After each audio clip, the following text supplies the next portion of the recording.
Let's examine quickly this poster, which is based on the layout of the rule of thirds. So if I lay the diagram of the rule of thirds on top of this poster, you see that the poster is quite balanced. You have the top area, which is dominated with white, the middle area here, which is predominated with the fist and the text here, and the bottom area here, dominated mainly with the black colors. And also if you look vertically, it has a sense of balance. You have strong white here with a bit of black, and the area here again white and some black.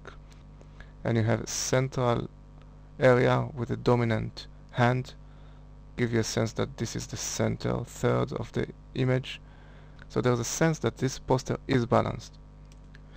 Now I think the poster is good and interesting. First you have the hand which is in the middle, and my eyes immediately drawn to that area, of course.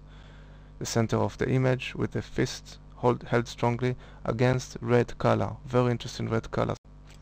I also like the fact that the hand is in an angle. See, there's a bit of an angle here. The hand didn't come from here, from the middle, and is straight. It's not like so, but rather in an angle, which is good because angles are much more dynamic than square and straight lines. Diagonal are much more interesting, so it's an interesting hand which is thrown out of this massive black area all the way to the middle. So my eye is led directly here to that region. That is good. Now let's look at this text here. It says you're in good hands. I consider it not just as text but also as a visual element.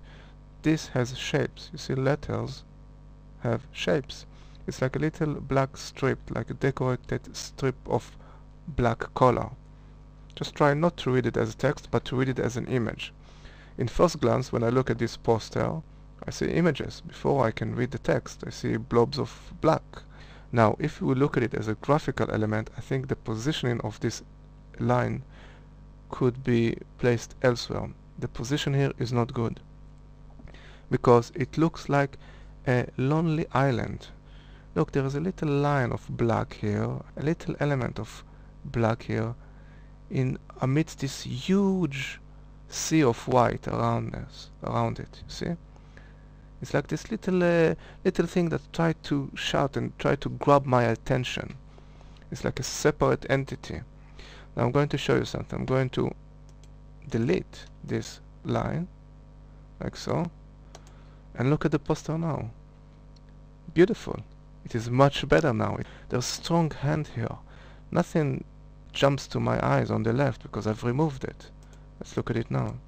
Look, this little line now competes with the hand. It's like saying, look at me, I'm more important. I'm this small dot of black around a lot of white, very prominent.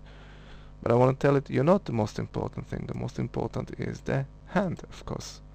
Now if you still want to keep that line, that text, you could put it here, next to this text. If you put it here, in that area, I think it will be read much better. Now let's look carefully at what I call a minimalism, abstraction of images. When you use minimal, that is not a lot images, in your composition, every little inch counts. Every little bit counts. And what I want to show you is that little region here. If you look carefully here, you see this little white triangle, which was created because the red color here wasn't pulled down enough. So the question, was that on purpose? Does it supposed to tell me something? Is there any message there? It is quite prominent. I can see it very clearly because there is a strong V, black V here, and red is a strong color. So in between them, I can see this little dot. It's not a massive problem, but just remember, everything that you create has a meaning. It tells me something.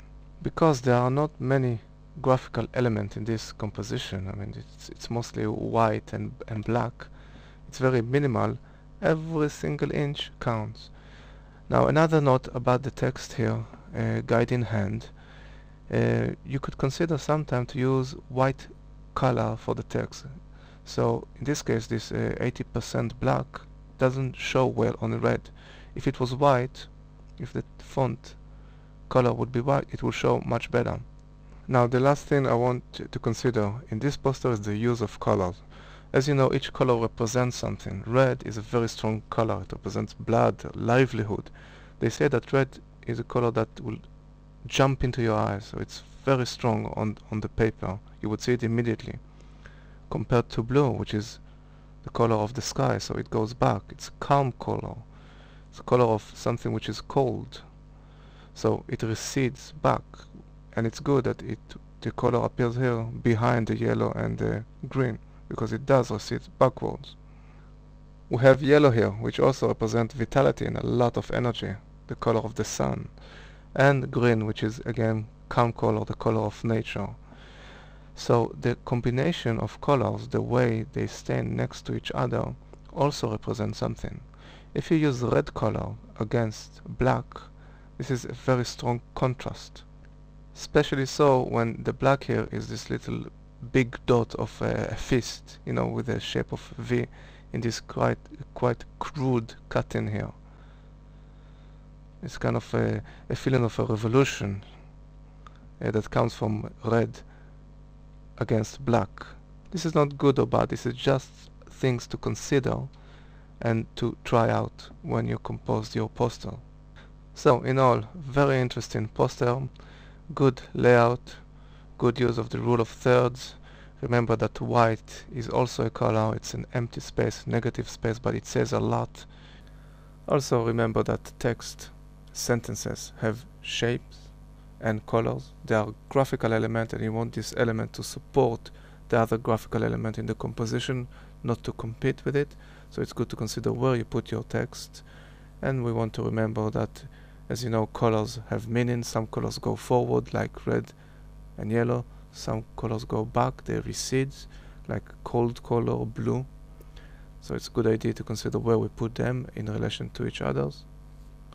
And most important thing is to look at the small bits, like the small little triangle that is created when you compose in two different elements. Black fist against red flag can create this little white triangle in between.